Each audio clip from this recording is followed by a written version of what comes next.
evening and welcome to the McMuscles Midnight Massacre Chapter 2. And we what did we watch? Well, I don't even know what we're doing today. The scary stories to tell in the dark. Scary stories to tell in the dark. Thank you. I actually just kind of forgot the name. It's Dark Stories, right? No. Yeah, we just call it Scary Stories. Yeah, no, but Scary Stories to Tell in the Dark is a lie. Maybe that's why the movie didn't do too well in the box office, because it's a long name to remember, so people just go Scary Stories. But based on the books from what, the 80s? Based on the books that scared the shit out of me as a kid. I had one of the later ones. I had one that was about a kid that was mean to his ant farm. Okay. And then all the ants crawled into his eyes and killed him or some shit. Nice. I did not enjoy it. Okay. That was a scary story, and it was told to me in the dark. So. I like anthologies. I like short stories. So you do like anthologies. One of the first things I remember you saying, you're like, "Ooh, anthology, let's watch it." And I'm like, "Sure." Just like it. Yeah, no, it's fun sometimes. So we've watched a couple in our day, and it's a setup that like. I don't think it like has any chance to hurt or make your film better, but it has some sort of risks that movies like that are unique to it. Where it's like what I thought about this movie. It's like, oh, it's an anthology. Oh, I better get used to like a bunch of characters you see for like 15 minutes and then go away. Yeah, like there'd be a narrator or some sort of thing, and it'd be one story. These kids were told something scary. I thought it'd be Are You Afraid of the Dark? Like a campfire type thing, and it would jump, and then maybe they'd all intertwine in like the end stories. Yeah, maybe. And it'd be like, oh, or like Easter eggs from other stories, but that's not what it was. We both thought it would be like that, this movie. Like very binary, like oh, one story, two stories. Clear cut, each story is a story and not like a big flowing like one movie thing, which is what it was. So speaking of which, it's basically about a group of friends. It's Stella? Augie? No, absolutely not. Yeah. Chuck. And I guess and a new kid, a new hot kid in town. Everyone's going, what's up with this kid? It's the fresh new hotness. Ramon, and basically they like skipping ahead a little bit. Like, well, it's based in the 60s, 68. It's a weird story it's very Nixon centered. We're very aware of the elections. A lot of Nixon. So it's in a place called Mill Valley because there was a big mill which was responsible for like the town. There's a rich family called the Bellows who own the mill. That's neither here nor there. So these kids, they live here. They live here. They're bullied by the town bully, and everyone's like, sure love that town bully. Everyone just is completely ignorant of the fact he's like a massive bully that bullies everyone in front of everybody. And he chases all these kids into, not chases, but they kind of... On Halloween, On Halloween night, they kind of go down and they kind of duck into the Bellows' old home, and there's like this whole mythology. Well, they duck into Ramon's car, and that's how they meet him at the drive-in. It's neither here nor there. But then they end up at the mansion that like now boarded up. So they go in there, and then they're like, "Oh, this must be where Sarah Bellows, the ghost, told the stories." There's no way it's actually connected, right? Okay, what if what happens in the book is exactly what's happened for real? Oh my god. And those stories would like send these kids to the early grave or whatever, and that kind of kicks off the sort of infection of stories that occurs with the book that Sarah Bellows wrote. Yes, thank you. And you're bad at this today. You're not doing it. Okay, I guess. You're doing all right. No. Okay, so she obviously, there's a reason why she was locked away. She had some sort of physical ailment that was an embarrassment to the family, which is the reason why she was locked in the room. She's pale. Oh, no. Yeah. And that was it. And then kids would come and she would tell them stories through like the vents or through the wall or whatever. Anyways, so they take this book, or Stella does, because she's also a writer. The main girl, she lives alone with her dad. Her mom left when she was little, and her dad is Hank from freaking Breaking Bad. Okay, and I kept expecting him to be really mean, but I mean... You probably didn't want to be typecast as I always have to be I don't know. Mean. I was waiting for him to like be like, the dad that hits her or something like that, or there's a reason the mom left, but he was just like this sad man. I think I said this would have been pretty dark for scary stories to tell for kids is, my dad hits me. It's a little realistic. That happens in like stories and movies all the time. But not in the stories this it's based on. This is not a, correct me if I'm wrong, this is not a G for General movie. Yes, it is about kids. Pretty sure it is. Really? I don't know. What was the rating on this? I don't know. Because in States it's different than Canada. Okay. It certainly wasn't rated R. There's no reason for it to be rated R. People don't even swear in this, I don't think. There's no blood. No, and I guess it's not like gore or like a lot of weird jump There's scares implied violence. Anyway. So, yeah, like Sarah Bellows' stories kind of infect various characters in the movie, and they kind of just have to think of a way to get out of this. How are we going to stop the evil Sarah Bellows? Or is she that evil at all? We don't know. So already that's like way better than like a title saying the story of the fucked up thing. Yeah. Which is what I was expecting going in. And when we started the movie, I was like, oh yeah, look at all these characters. They're probably going to set up the little tutorial mission of the movie where it was just kind of like, oh, one of them dies and they're like, wow, someone sure got told a scary story in the dark, and then the title would appear. So I was kind of like, in the first like 10 minutes, I was like, I don't know about this. But then I was like, oh, okay. Like that's what they're doing. Yeah. Oh, that's cool. That's neat. Wow. All right. So I was, kind of pleasantly surprised about that. Yeah, no, for sure. It's like my main thing I was kind of impressed with, how they weaved all this story together. Even better than other stuff that I really like Trick or Treat, which we watched a couple of years ago, which is a bunch of Halloween tales that had a little bit of crossover. A character would see that character, but there were still very separate stories, whereas this is one whole cohesive thing, so I enjoyed that a lot.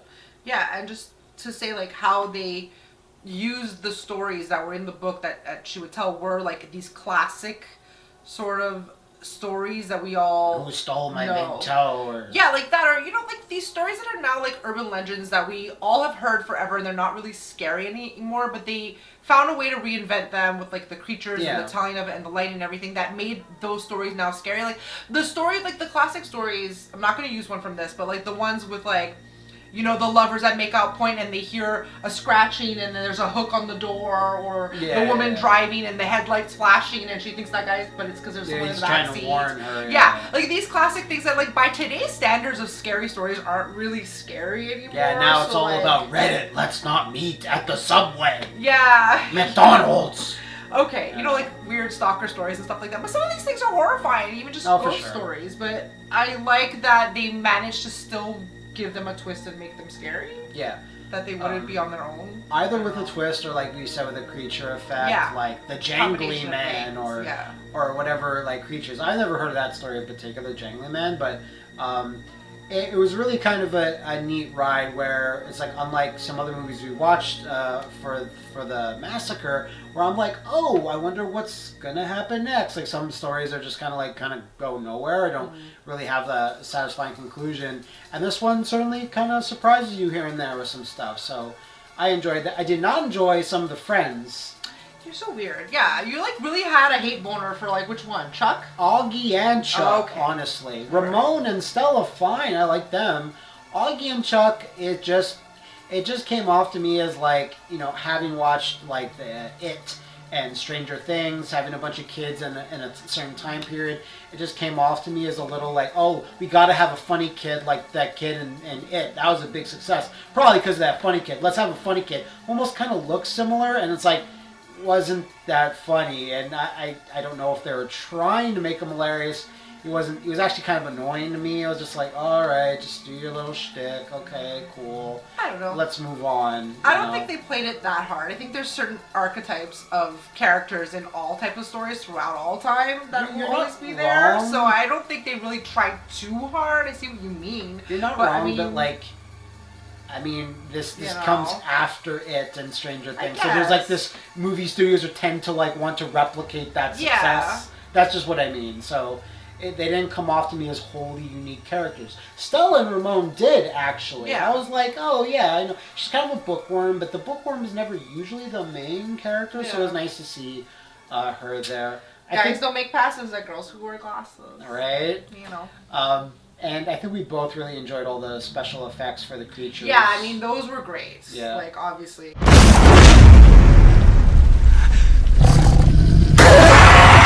That had the most dark feel, like Del Toro-y feel. That's what I was saying to him. Like, I didn't get that vibe. You're like, okay, well, he just only, like, wrote it, right? He didn't direct it or anything. I think he, like, wrote the scenario for the story and produced it. But. So, to me, I didn't feel that. I feel like if you had told me anyone else directed this, I would have been like, yeah, that's fine. Except for when it comes to like the very unique creature designs that are very, you know he has a hand in that, and those creatures very much are creatures that we've seen him, have before in his stuff. So other than that, it was just like some sort of like PG sort of story time. I don't know, but again, I guess it was because it was based on the books, so yeah, it did feel a little PG, but it felt like a nice spooky tale for kids. Yeah. I think Liam had already seen it ahead of us and just basically said what we're just relaying to you now. It's just like, yeah, it's kind of kids' first horror movie, maybe. Like, scarier than, like, Are You Afraid of the Dark or Goosebumps. Yeah. But not as scary as, like, I don't know, the Poughkeepsie tapes. Or talk to me about that. Or The Nightmare on Netflix. So. Anyways. True scary stuff. But it was just so well done, and, like... Yeah. The conclusion at the end, like, we're not gonna go into it, I guess, but how it like wraps up and like they figure things out with the ghost and the stuff. Yeah, that stuff I liked. It was at the very end where the movie does try to set itself up for the most unneeded like that I didn't understand. sequel I could think of, because they solve the problem, but they're still like well, we're gonna keep going and try to solve it more. We have to keep getting scared to find the answer, but we have to leave town. It felt very strange. It's just a little off. It's just, brought back a character that had like where their parents say it's okay. Okay. Like, and I don't think the movie did super well at the box office. I'd be surprised if it ever gets a sequel. So it's pretty lofty in a thing like this. I guess they're expecting it to do really well. And like it's a fun quality movie. God bless them for making something pretty good. But I was just like, you really thought this was gonna spin off into a whole thing? Ambitious. But... I don't know. I mean, for what these stories were in this book that it's based on, this is like better than I would have expected. And there's multiple books, so I get the desire to make more. But I was like, to have it open for that, I guess. It wasn't such a mind-blowingly good movie, or I was like, oh, let me see. Can't wait to see the second one. Yeah. No, I want to see the one where the kid is mean to an ant farm. I don't know how you're gonna put that into a sequel, but. Was there anything else you were kind of into or disliked or whatever? I think that about wraps up for me. Yeah, I think, like we said, we like how it was the environment, the setting, it was shot well. Obviously, the creatures. I mean, the acting was pretty good, even though, like, you're like, I hate the characters of all the children. I mean, yeah. The guy who played the bully, Tommy, I had just finished watching Euphoria, and he was also in that, and I thought it was a little bit, I don't know, fun or weird that normally, like, the big jock bully is, like, this big, blonde, beefy, super Moose. bully, and he's, like, this little guy, he's, like, this wee little guy, he's a good actor, though, and, like, props to him that he's getting work as, like, he might even be shorter than the guy that plays Ramon. I don't really remember, but he's shorter comparable. than freaking Stella, like, you know what I mean? He's not a big dude. Yeah. So the fact that he's getting cast in a thing that I wouldn't think would be his type, I'm like, yeah, I actually liked him as a bully. It's based on your acting, then, on your skills. Exactly. So I actually thought he played like a pretty good bully. Yeah, he played a good asshole. But not like horrible. Like you could see he had like a home situation that was kind of maybe not ideal or whatever, or whatever it is. But overall I really enjoyed it. It's like a spooky, fun Halloween-esque tale. Like it's not gonna. Change how you think about horror movies, but, I definitely recommend it. What about you? Bring your niece, bring your nephew, bring your kids. Yes, exactly. You know what I mean? I think it's an appropriate, like, slumber party movie for your kids. I think so, of a certain age. There's still, like, some things that I'm like, ooh, that's like a little intense. I mean, I certainly got, like, a little spooked. The pale lady. The red room? The red room was, like, a little freaky. I think kids would be horrified at that. Yeah. Scarecrow stuff, too. But, even Jake, actually, all of them were actually pretty scary, so. They were actually all horrific. I didn't sleep for a week. But, I think that about does it for scary stories to tell in the dark. Okay, yeah. I don't know why I'm struggling. Anyway, that's another McMuscles Midnight Massacre in the Halloween treat bag. I hope you guys enjoyed, and we'll be back tomorrow night with another one. Good night.